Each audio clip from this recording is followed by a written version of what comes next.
आज फिर बेटा बिना कुछ खाए घर से जा रहा था तो माँ ने बेटे से कहा, बेटा थोड़ा खाना खाकर जा, 2 दिन से तूने कुछ नहीं खाया। तो बेटे ने कहा, देखो मम्मी, मैंने मेरी 12वीं बोर्ड की परीक्षा के बाद सेकंड हैंड बाइक मांगी थी और पापा ने प्रॉमिस किया था कि जरूर लेकर देंगे। आज मेरा आखिरी पेपर है, दीदी को कह देना कि जैसे ही मैं परीक्षा देकर बाहर आऊंगा तब वह पैसे लेकर बाहर खड़ी रहे। मेरे दोस्त की पुरानी बाइक मुझे आज ही लेनी है, और हाँ, यदि दीदी वहाँ पैसे लेकर नहीं आई तो मैं घर वापस नहीं आऊंगा। एक गरीब घर में बेटे मोहन की जिद और माता की लाचारी आमने सामने टकरा रही थी। माँ ने कहा, बेटा तेरे पापा तुझे बाइक लेकर देने ही वाले थे, लेकिन पिछले महीने एक्सीडेंट। इससे पहले कि माँ अपनी बात पूरी कर पाती उससे पहले मोहन बोला, मैं कुछ नहीं जानता, मुझे तो बाइक चाहिए ही चाहिए। ऐसा बोलकर मोहन अपनी मम्मी को गरीबी और लाचारी की मझदार में छोड़कर घर से बाहर निकल गया। 12वीं बोर्ड की परीक्षा के बाद भागवत सर एक अनोखी परीक्षा का आयोजन करते थे। हालांकि भागवत सर का विषय गणित था, किंतु विद्यार्थियों को जीवन का गणित भी समझाते थे। उनके सभी विद्यार्थी यह परीक्षा जरूर देने आते थे।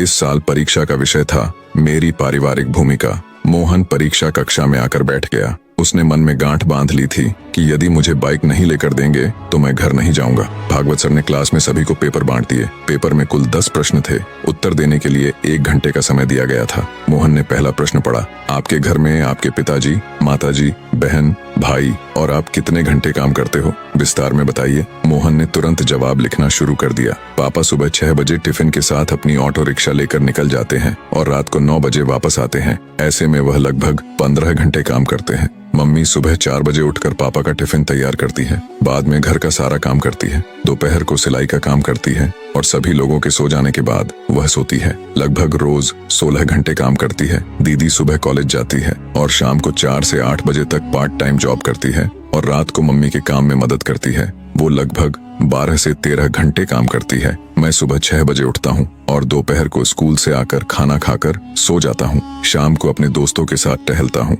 रात को 11 बजे तक पढ़ता हूँ, तो लगभग 10 घंटे तक मैं व्यस्त रहता हूँ। पहले सवाल के जवाब के बाद मोहन ने दूसरा प्रश्न पढ़ा, आपके घर की मासिक कुल आमदनी कितनी है? तो मोहन ने जवाब लिखना शुरू किया, मेरे पापा की आमदनी लगभग 10,000 है, मम्मी और दीदी मिलकर 5,000, कुल मिलाकर हमारे घर की आमदनी 15,000 है। प्रश्न नंबर 3 था, मोबाइल रिचार्ज प्लान। आपकी मनपसंद टीवी पर आ रही 3 सीरियल के नाम, शहर के एक सिनेमा हॉल का पता और अब भी वहाँ चल रही मूवी का नाम बताइए। सभी प्रश्नों के जवाब आसान होने के कारण मोहन ने फटाफट 2 मिनट में लिख दिए। अब बारी थी प्रश्न नंबर 4 की और 4 नंबर प्रश्न था, 1 किलो आलू और भिंडी की कीमत क्या है? 1 किलो गेहूं, चावल और तेल की कीमत बताइए और जहां पर घर का गेहूं पिसाने जाते हो उस आटा चक्की का पता भी बताइए। मोहन को इस सवाल का जवाब नहीं आया। उसे समझ में आया कि हमारे दैनिक आवश्यक जरूरत की चीजों के बारे में तो उसे थोड़ा भी पता नहीं है। मम्मी जब भी कोई काम बताती थी तो मैं मना कर देता था। आज उसे समझ में आया कि बेकार की चीज मोबाइल रिचार्ज, मूवी का ज्ञान ही जरूरी नहीं है, अपने घर के कामों की समझ होना भी बहुत जरूरी है। प्रश्न नंबर 5 था, आप अपने घर में भोजन को लेकर कभी तकरार या गुस्सा करते हैं? मैं सोचकर जवाब लिखा, हाँ, मुझे आलू के सिवा कोई भी सब्जी पसंद नहीं है। यदि मम्मी और सब्जी बनाए तो मेरे घर में झगड़ा होता है। कई बार मैं बिना खाना खा उठ खड़ा हो जाता हूँ। इतना लिखते ही मोहन को याद आया कि आलू की सब्जी से मम्मी को गैस की तकलीफ होती है, पेट में दर्द होता है। मम्मी अपनी सब्जी में एक बड़ी चम्मच अजवाइन डालकर खाती है। एक दिन मैंने गलती से मम्मी की सब्जी खा ली थी और फिर मैंने थूक दिया था और फिर पूछा था कि मम्मी तुम इतनी कड़वी सब्जी क्यों खाती हो? तब दीदी ने बताया था कि हमारे घर की स्थिति अच्छी नहीं है कि हम 2 सब्जी बनाकर खाएं। तुम्हारी जिद के कारण मम्मी बेचारी क्या करे। मोहन ने अपनी यादों से बाहर आकर अगले प्रश्न को पढ़ा। अगला प्रश्न नंबर 6 था, आपने अपने घर में की हुई आखिरी जिद के बारे में लिखिए। मोहन ने जवाब लिखना शुरू किया, मेरी बोर्ड की परीक्षा पूर्ण होने के बाद दूसरे ही दिन बाइक के लिए जिद की थी। पापा ने कोई जवाब नहीं दिया था और मम्मी ने समझाया था कि घर में पैसे नहीं है, लेकिन मैं नहीं माना। मैंने 2 दिन से घर में खाना भी नहीं खाया है। जब तक बाइक नहीं लेकर देंगे मैं खाना नहीं खाऊंगा और आज तो मैं वापस घर ही नहीं जाऊंगा, ये कहकर निकला हूँ। अब बारी थी प्रश्न नंबर 7 की और प्रश्न था, आपको अपने घर में मिल रही पॉकेट मनी का आप क्या करते हैं? आपके भाई बहन अपनी पॉकेट मनी कैसे खर्च करते हैं? तो मोहन ने जवाब लिखना शुरू किया, हर महीने पापा मुझे 100 रुपए देते हैं, उसमें से मैं मनपसंद परफ्यूम लेता हूँ और पसंद का एक चश्मा लेता हूँ या अपने दोस्तों के साथ छोटी मोटी पार्टियों में खर्च करता हूँ। मेरी दीदी को भी पापा 100 रुपए देते हैं, वह खुद भी कमाती है और पगार के पैसे से मम्मी की आर्थिक मदद भी करती है और हाँ, वो अपनी पॉकेट मनी को गुल्लक में डालकर बचत भी करती है। उसके किसी प्रकार के कोई शौक नहीं है क्योंकि वह कंजूस भी है। इसके बाद प्रश्न था 8, आप अपनी खुद की पारिवारिक जिम्मेदारी को समझते हैं? यह प्रश्न अटपटा और मुश्किल होने के बाद भी मोहन ने जवाब लिखना शुरू किया। परिवार के साथ जुड़े रहना चाहिए, एक दूसरे के प्रति समझदारी से व्यवहार करना चाहिए, एक दूसरे की मदद करनी चाहिए और ऐसे अपनी जिम्मेदारी निभानी चाहिए। यह लिखते लिखते ही अंतरात्मा से आवाज आई, मोहन, तुम खुद अपनी पारिवारिक जिम्मेदारी को योग्य रूप से निभा रहे हो क्या? और अंतरात्मा से ही जवाब आया, नहीं, बिल्कुल नहीं। प्रश्न नंबर 9, आपके परिणाम से आपके माता पिता खुश हैं? क्या वह अच्छे परिणाम के लिए आपसे जिद करते हैं, आपको डांटते रहते हैं? इस प्रश्न का जवाब लिखने से पहले मोहन की आंखें भर आईं। अब वह परिवार के प्रति अपनी भूमिका बराबर समझ चुका था। उसने लिखने की शुरुआत की, वैसे तो मैं कभी भी अपने माता पिता को आज तक संतोषजनक परिणाम नहीं दे पाया हूँ, लेकिन इसके लिए उन्होंने कभी भी जिद नहीं की। मैंने बहुत बार अच्छे रिजल्ट के प्रॉमिस तोड़े हैं, फिर भी हल्की सी डांट के बाद वही प्रेम बना रहता है। इसके बाद आखिरी प्रश्न था, प्रश्न नंबर 10, पारिवारिक जीवन में असरकारक भूमिका निभाने के लिए इन छुट्टियों में आप कैसे अपने परिवार की मदद करेंगे? जवाब में मोहन की कलम चले, इससे पहले उसकी आंखों से आंसू बहने लगे। जवाब लिखने से पहले ही कलम रुक गई। बेंच के नीचे मुंह रखकर रोने लगा। फिर से कलम उठाई, तब भी वह कुछ ना लिख पाया। 10वें प्रश्न का जवाब दिए बगैर उसने पेपर सबमिट कर दिया और बाहर आ गया। स्कूल के दरवाजे पर दीदी को देखकर मोहन उसकी ओर दौड़ पड़ा। जैसे ही दीदी के पास पहुंचा, दीदी ने कहा, भाई ये ले 8,000 रुपए, मम्मी ने कहा है कि बाइक लेकर ही आना। दीदी ने मोहन को पैसे पकड़ा दिए। मोहन ने पूछा, कहाँ से लाई हो पैसे? तब दीदी ने बताया, मैंने मेरे ऑफिस से 1 महीने की सैलरी एडवांस मांग ली। मम्मी भी जहाँ काम करती हैं वहीं से उधार ले लिया और मैं अपनी पॉकेट मनी की बचत से निकाल लिए। ऐसा करके तुम्हारी बाइक के पैसे की व्यवस्था हो गई है। मोहन की दृष्टि पैसों पर स्थिर हो गई थी। दीदी फिर बोली, भाई मम्मी को बोलकर निकले थे कि पैसे नहीं दोगे तो मैं घर पर नहीं आऊंगा। अब तुम्हें समझना चाहिए कि तुम्हारी भी घर के प्रति जिम्मेदारी है। मुझे भी बहुत शौक होते हैं, लेकिन मैं अपने शौक की बजाय अपने परिवार को ज्यादा महत्व देती हूँ। तुम हमारे घर के सबसे लाडले हो, इसलिए पापा पैर से फ्रैक्चर होने के बावजूद भी रोज ऑटो चलाते हैं ताकि तुझे बाइक दिलाने का प्रॉमिस पूरा कर सके।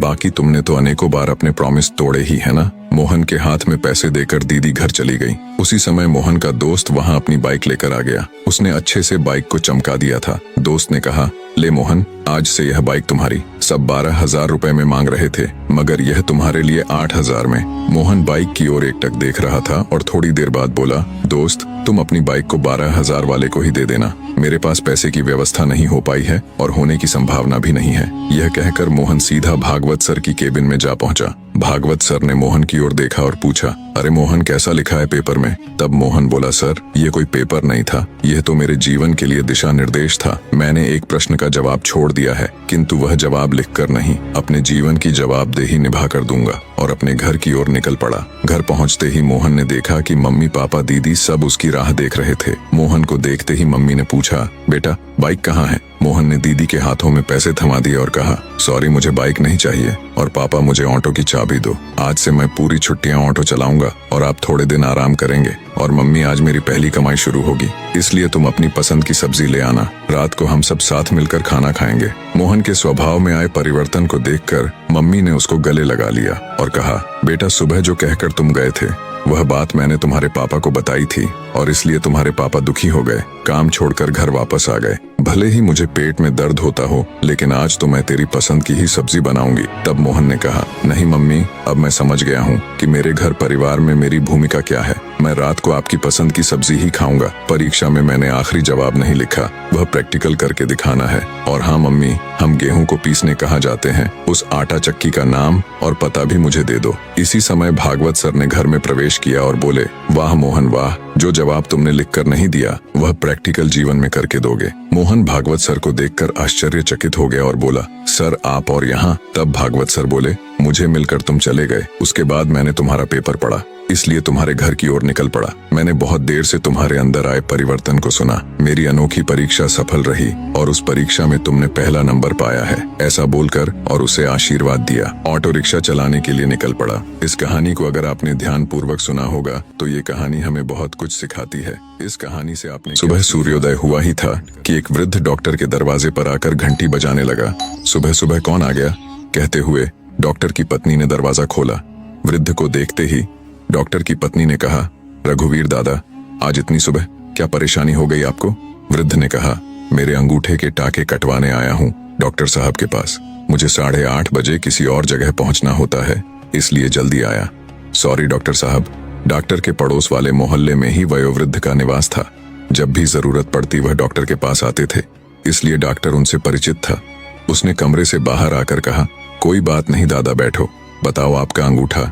डॉक्टर ने पूरे ध्यान से अंगूठे के टाके खोले और कहा कि दादा बहुत बढ़िया है, आपका घाव भर गया है, फिर भी मैं पट्टी लगा देता हूँ कि कहीं पर चोट न पहुंचे। डॉक्टर तो बहुत होते हैं, परंतु यह डॉक्टर बहुत हमदर्दी रखने वाले, हर आदमी का ख्याल रखने वाले और दयालु थे। डॉक्टर ने पट्टी लगाने के बाद पूछा, दादा आपको कहाँ पहुंचना पड़ता है? 8:30 बजे। आपको देर हो गई हो तो मैं चलकर आपको छोड़ आता हूँ। वृद्ध ने कहा, नहीं नहीं डॉक्टर साहब, अभी तो मैं घर जाऊंगा और नाश्ता तैयार करूंगा।